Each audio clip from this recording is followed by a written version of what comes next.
ಸ್ನೇಹಿತರೆ, ಎಲ್ಲರಿಗೂ ನಮಸ್ಕಾರ. ಈ ಎಪಿಸೋಡ್ನ ಶುರು ಮಾಡ್ತಾ ಇರೋದು ಮಾನಸಿಕ ಒತ್ತಡದಿಂದ ಎಲ್ಲರೂ ಹೊರಬರಬೇಕು ಅನ್ನೋ ಕಾರಣಕ್ಕೋಸ್ಕರ. ಇದು ನಮ್ಮ ಮೊದಲನೇ ಎಪಿಸೋಡ್. ಈ ಮೊದಲನೇ ಎಪಿಸೋಡಲ್ಲಿ ನಿಮಗೆ ಕೆಲವೊಂದು ವಿಚಾರಗಳನ್ನ ಹೇಳಿ ನಂತರ ಮುಂದೆ ಬರುವಂಥ ಎಪಿಸೋಡ್ಗಳಲ್ಲಿ ಪೂರ್ತಿ ವಿಚಾರಗಳನ್ನ ನಿಮಗೆ ತಿಳಿಸ್ತಾ ಹೋಗ್ತೀನಿ. ಸ್ನೇಹಿತರೆ, ಇವತ್ತಿರುವಂಥ ಒಂದು ಸಮಾಜದಲ್ಲಿ ಮಾನಸಿಕ ಒತ್ತಡ ಅಂತಕ್ಕಂಥದ್ದು ಪ್ರತಿಯೊಬ್ಬರಿಗೂ ಇರುವಂಥದ್ದೇ. ಅದು ಸಣ್ಣ ಮಗು ಆಗಿರಲಿ, ವಯಸ್ಸಾದವರಾಗಿರ್ಲಿ, ಒಂದು ಹಳ್ಳಿಯಿಂದ ಬರುವಂಥ ವ್ಯಕ್ತಿ ಆಗಿರಲಿ, ಒಂದು ದೊಡ್ಡ ಸಿಟಿಯಲ್ಲಿರುವಂಥ ವ್ಯಕ್ತಿ ಆಗಿರಲಿ, ಅವ್ರ ಗುಡಿಸ್ಲಲ್ಲಿರಲಿ, ಒಂದು ಎಲ್ಲೇ ಅವ್ರು ಎಂಥ ವ್ಯಕ್ತಿಗಳಾದ್ರೂ ಕೂಡ ಅವರು ಇಂಥ ದೊಡ್ಡ ಬಂಗ್ಲೆಲಿದ್ರು ಕೂಡ ಅವರಿಗೆ ಒತ್ತಡ ಅಂತಕ್ಕದ್ದು ಇದ್ದಿದ್ದೆ. ಹೀಗಿರುವಾಗ ಸ್ನೇಹಿತರೆ, ಒಂದಲ್ಲ ಒಂದು ಕಾರಣಗಳಿಂದ ಮನಸ್ಸಿಗೆ ನೋವು ಮಾಡಿಕೊಂಡು, ಮುಜುಗರ ಪಟ್ಕೊಂಡು, ಹಿಂಸೆ ಅನುಭವಿಸ್ತಾ, ಭಯ ಆಗಿ, ದುಃಖ ಜಾಸ್ತಿ ಆಗಿ, ಕೋಪ ಜಾಸ್ತಿ ಆಗಿ, ಯಾವುದೇ ವಸ್ತು ಅಥವಾ ವಿಷಯ, ಸನ್ನಿವೇಶ, ಸಂದರ್ಭ ಒಂದು ಮನಸ್ಸನ್ನ ತೊಂದರೆಗೀಡು ಮಾಡುವಂಥದ್ದು ಇವತ್ತಿನ ಒಂದು ಪರಿಸ್ಥಿತಿ ಆಗಿದೆ. ಹೀಗಿರುವಾಗ ನಮ್ಮ ಒತ್ತಡದ ಜೀವನದಲ್ಲಿ ಸ್ನೇಹಿತರೆ, ನಮ್ಮ ಜೀವನದಲ್ಲಿ ಆಗುವಂಥ ಬದಲಾವಣೆಗಳೇನು ಅಂತ ನಾನು ಹೇಳ್ತಾ ಹೋಗ್ತೀನಿ. ಮೊದಲನೇದಾಗಿ ಸ್ನೇಹಿತರೆ, ನಮ್ಮ ಒಂದು ಹೃದಯದ ಪಲ್ಸ್ ಏನಿರುತ್ತೆ ಅದು ಜಾಸ್ತಿ ಆಗ್ತಾ ಹೋಗುತ್ತೆ. ಸಾಮಾನ್ಯವಾಗಿ 72ರಿಂದ 74ವರೆಗೆ ಇರಬೇಕಾದಂಥ ಪಲ್ಸ್ ಡೈರೆಕ್ಟ್ ಆಗಿ 80ಯಿಂದ 100ಗೆ ಹೋಗ್ಬೋದು. ಅಂದ್ರೆ ಕ್ರಾಸ್ ಆಗತ್ತೆ. ಮತ್ತೆ ಅದ್ರ ಒಂದು ನಮ್ಮ ಎದೆ ಬಡಿತದ ಸೌಂಡ್ ನಾವೇ ಫೀಲ್ ಮಾಡೋ ತರ ಇರುತ್ತೆ. ಮುಂದೆ ನೋಡೋದಾದ್ರೆ ನಮ್ಗೆ ಬ್ಲಡ್ ಪ್ರೆಷರ್ ನಾರ್ಮಲ್ ಆಗಿ 120/80 ಇರಬೇಕಾದಂತ ಒಂದು ಬ್ಲಡ್ ಪ್ರೆಷರ್ ಅದು ಕೂಡ ಜಾಸ್ತಿ ಆಗುತ್ತೆ. ನಂತರದಲ್ಲಿ ನಮ್ಮ ಉಸಿರಾಟ ಒಂದು ನಿಮಿಷಕ್ಕೆ 12ರಿಂದ 14 ಸರಿ ನಾವು ಉಸಿರನ್ನ ಒಳಗಡೆ ತಗೊಂಡು ಬಿಡ್ತೇವೆ. ಇದು ಕೂಡ ಸ್ನೇಹಿತರೆ ಜಾಸ್ತಿ ಆಗುತ್ತೆ. ಮತ್ತೆ ನಮ್ಗೆ ಉಸಿರು ಕಟ್ಟದಾಗ ರೀತಿ ಅನುಭವ ಆಗೈತೆ. ಇನ್ನು ಬಾಯಿ ಆಗ್ಲಿ, ನಾಲ್ಗೆ ಆಗ್ಲಿ ಸ್ಪಷ್ಟವಾಗಿ ನಮ್ಗೆ ಮಾತಾಡೋದಕ್ಕಾಗೋದಿಲ್ಲ. ಊಟ ಸರಿಯಾಗಿ ಸೇರಲ್ಲ. ಇನ್ನು ನಮ್ಮ ಮಸಲ್ಸ್ ವೀಕ್ ಆಗ್ತಾ ಹೋಗ್ತದೆ. ನಮ್ಮ ಒಂದು ಆಕ್ಟಿವಿಟೀಸ್ ಕೂಡ ಸ್ಲೋ ಆಗ್ತಾ ಹೋಗ್ತದೆ. ನೆಕ್ಸ್ಟ್ ಕೈ ಕಾಲುಗಳಲ್ಲಿ ನಮ್ಗೆ ನಡುಕ ಉಂಟಾಗುತ್ತೆ. ಮತ್ತೆ ಊಟ ನಮ್ದು ಡೈಜೆಷನ್ ಆಗಲ್ಲ. ಟೈಮ್ಗೆ ಊಟ ಮಾಡೋದಕ್ಕಾಗಲ್ಲ. ನಮ್ಗೆ ಏನೇ ಫುಡ್ ತಿಂದ್ರು ಕೂಡ ಅದು ನಮ್ಗೆ ಬಾಯಿ ರುಚಿ ನಮ್ಗೆ ಸಿಗೋದಿಲ್ಲ. ಮತ್ತೆ ಪದೇ ಕಾಫಿ, ಟೀ, ಈ ಕೂಲ್ ಡ್ರಿಂಕ್ಸ್ನ ತಗೋಬೇಕು ಅಂತ ನಮ್ಗೆ ಆಸೆ ಆಗ್ತಾ ಹೋಗುತ್ತೆ. ನಾರ್ಮಲ್ ಫುಡ್ ನಮ್ಗೆ ರುಚಿ ಕೊಡ್ತಾ ಇರಲ್ಲ. ಮುಂದೆ ಸ್ನೇಹಿತರೆ, ನಾವು ಟಾಯ್ಲೆಟ್ಗೆ ಹೋಗ್ತೀವಲ್ಲ, ಅದು ಕೂಡ ನಮ್ಗೆ ಒಂದು ಟೈಮಿಗೆ ಸರಿಯಾಗಿ ಆಗೋದಿಲ್ಲ. ಮತ್ತೆ ಪದೇ ಒಂದು ಮಲಮೂತ್ರಕ್ಕೆ ಹೋಗ್ಬೇಕು ಅನ್ನೋದು ಮತ್ತೆ ಅರ್ಜೆಂಟ್ ಆಗುವಂಥದ್ದು, ಇಲ್ಲ ಬೇದಿ ಆಗುವಂಥದ್ದು, ಈ ರೀತಿ ಆಗುತ್ತೆ. ನಮ್ಮ ಲೈಂಗಿಕ ಆಸಕ್ತಿ ಕೂಡ ತುಂಬಾ ವ್ಯತ್ಯಾಸ ಆಗುತ್ತೆ. ಲೈಂಗಿಕ ಆಸೆ ಇದ್ರೂ ಕೂಡ ನಾವು ಯಾವುದೇ ರೀತಿ ಅದನ್ನ ಸಂತೋಷ ಪಡಿಸಕ್ ಆಗೋದಿಲ್ಲ. ನಮ್ಮ ಪಂಚೇಂದ್ರಿಯಗಳಲ್ಲಿ ತುಂಬಾ ವ್ಯತ್ಯಾಸ ಉಂಟಾಗುತ್ತೆ.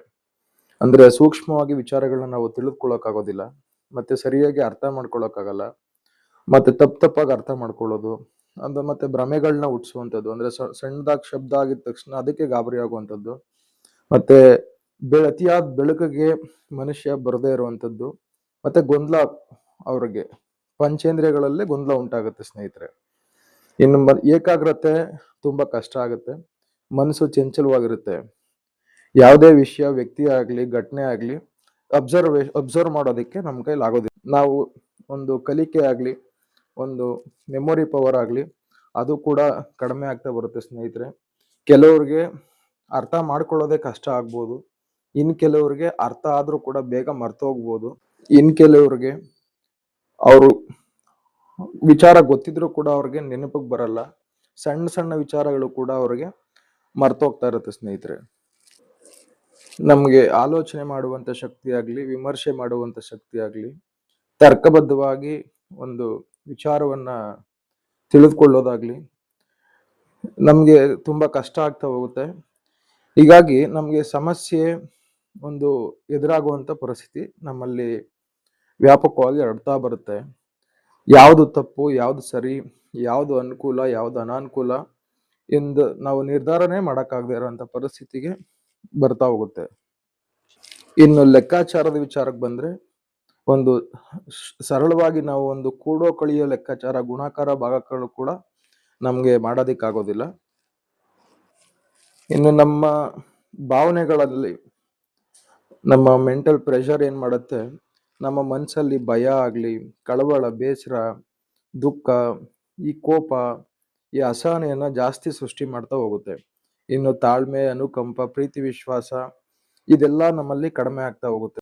ಇನ್ನು ನಮ್ಮಲ್ಲಿ ಸೃಜನಶೀಲತೆ ಅದು ಹೆಚ್ಚಾಗ್ಬೋದು, ಇಲ್ಲ ಕಡಿಮೆ ಆಗ್ಬೋದು.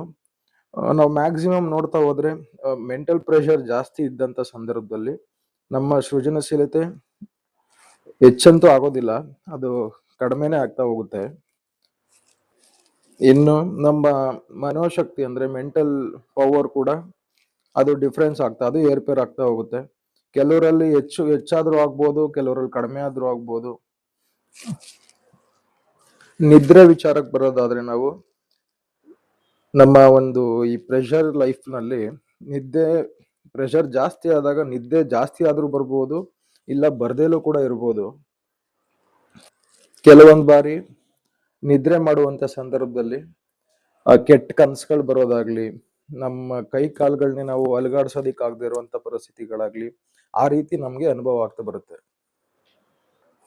ಇನ್ನು ನಮ್ಮ ಸ್ವಂತ ಶಕ್ತಿ ಮೇಲೆ ನಮ್ಗೆ ಅನುಮಾನ ಬರೋದಕ್ಕೆ ಶುರುವಾಗುತ್ತೆ. ಮುಂಚೆ ಒಂದು ಆರೋಗ್ಯವಾದಂತ ಒಂದು ಮನಸ್ಥಿತಿಯಲ್ಲಿ ನೋಡ್ತಾ ಇದ್ದಾಗ ನಾನು ಏನ್ ಕೆಲಸ ಮಾಡಬಲ್ಲೆ, ನಾನು ಏನ್ ಮಾಡಕ್ಕಾಗಲ್ಲ ಎಲ್ಲನೂ ಅರಿತುಕೊಂಡು ಚೆನ್ನಾಗಿ ಒಂದು ಮೆಂಟಲಿ ಚೆನ್ನಾಗಿದ್ದಂತ ವ್ಯಕ್ತಿಗೆ ಈ ಒಂದು ಪರಿಸ್ಥಿತಿನಲ್ಲಿ ನಾನು ಏನೂ ಮಾಡೋದಿಕ್ಕಾಗೋದಿಲ್ಲ, ನಾನು ಒಬ್ಬ ವೇಸ್ಟ್ ಅನ್ನೋ ಅಂತ ಭಾವನೆಗಳು ಜಾಸ್ತಿ ಆಗ್ತಾ ಇರುತ್ತೆ. ಇನ್ನು ಮೆಂಟಲ್ ಪ್ರೆಷರ್ ನಮ್ಗೆ ಜಾಸ್ತಿ ಆಗ್ತಾ ಆಗ್ತಾ ನಮ್ಮ ಮನೆಯವ್ರ ಬಗ್ಗೆ ಆಗ್ಲಿ, ನಮ್ಮ ರಿಲೇಟಿವ್ಸ್ ಬಗ್ಗೆ ಆಗ್ಲಿ, ಇನ್ನು ಅಕ್ಕಪಕ್ಕದ ಮನೆಯವ್ರ ಬಗ್ಗೆ ಆಗ್ಲಿ, ಒಂದು ನಂಬಿಕೆನೇ ಇಲ್ಲದೆ ಇರುವಂತ ಪರಿಸ್ಥಿತಿಗೆ ನಾವು ಹೋಗ್ತಾ ಇರ್ತೀವಿ. ನಮ್ಮಲ್ಲಿ ಅನುಮಾನಗಳು ಜಾಸ್ತಿ ಆಗ್ತಾ ಹೋಗುತ್ತೆ. ಮತ್ತೆ ನಮ್ಗೆ ಯಾರೋ ಏನೋ ತೊಂದರೆ ಮಾಡ್ಬೋದೇನೋ, ಇಲ್ಲ ನಮ್ಮ ಸೋಲನ್ನ ಕಂಡು, ಅಂದ್ರೆ ನಾವು ಸೋತಂತ ಸಂದರ್ಭದಲ್ಲಿ ಯಾರೋ ನಮ್ಮ ಸೋಲನ್ನ ಸಂತೋಷವಾಗಿ ಅನುಭವಿಸ್ತಾರೆ, ಇಲ್ಲ ನಮ್ಮ ಅಸಹಾಯಕತೆನ ನೋಡಿ ಅವರು ಖುಷಿ ಪಡ್ತಾರೆ ಅನ್ನುವಂಥದ್ದು ನಮ್ಮ ಮನ್ಸಿಗೆ ಬರ್ತಾ ಹೋಗುತ್ತೆ. ಇನ್ನು ಈ ಒಂದು ಪರಿಸ್ಥಿತಿಯಲ್ಲಿ ನಮ್ಮ ಮೆಂಟಲ್ ಪ್ರೆಷರ್ ಜಾಸ್ತಿ ಆದಾಗ ನಮ್ಮ ಯಾವುದೇ ಒಂದು ಕೆಲಸ ಮಾಡುವಾಗ ನಮ್ಗೆ ಸೋಲು ಗ್ಯಾರಂಟಿ ಅಂತ ಕನ್ಫರ್ಮ್ ಆದಾಗ, ಈ ಪ್ರಾಬ್ಲಮ್ಗೆ ಸೊಲ್ಯೂಷನ್ ಇಲ್ಲ ಅನ್ನೋ ನಮ್ಗೆ ಭಾವನೆಗಳು ಬಂದಂತ ಸಂದರ್ಭದಲ್ಲಿ ಈ ನಮ್ಮ ಮನೆಗಳಲ್ಲಾಗ್ಲಿ, ಇಲ್ಲ ನಾವು ಕೆಲಸ ಮಾಡೋ ಜಾಗಗಳಲ್ಲಾಗ್ಲಿ, ಇಲ್ಲ ಅಲ್ಲಿಂದ ಓಡೋಗ್ಬಿಡೋಣ, ಇಲ್ಲ ಅಂದ್ರೆ ಅಲ್ಲಿಂದ ಕಣ್ಮರೆ ಆಗಿ ಎಲ್ಲಾದ್ರೂ ತಲೆ ಮರೆಸ್ಕೊಂಡಿರೋಣ, ಯಾವ್ದಾದ್ರು ಬೇರೆ ಊರಿಗೆ ಎಲ್ಲಾದ್ರೂ ಹೋಗಿ ಇರ್ಬೇಕು, ಮತ್ತೆ ಯಾರ ಕಣ್ಗೂ ಕಾಣಿಸ್ಕೋಬಾರ್ದು ಅನ್ನುವಂತ ಭಾವನೆಗಳಿಗೆ ಮನ್ಸು ಬರ್ತಾ ಹೋಗುತ್ತೆ. ಇಷ್ಟು ನಾನು ಮೇಲೆ ಹೇಳ್ದಂತ ವಿಚಾರಗಳೆಲ್ಲ ಈ ಮೆಂಟಲ್ ಪ್ರೆಷರ್ ಅಂದ್ರೆ ಮಾನಸಿಕ ಒತ್ತಡ ಯಾರು ಜಾಸ್ತಿ ಅನುಭವಿಸ್ತಾ ಇರ್ತಾರೋ ಅವರಲ್ಲೇ ಆಲ್ಮೋಸ್ಟ್ ಇರುವಂತದ್ದೇ.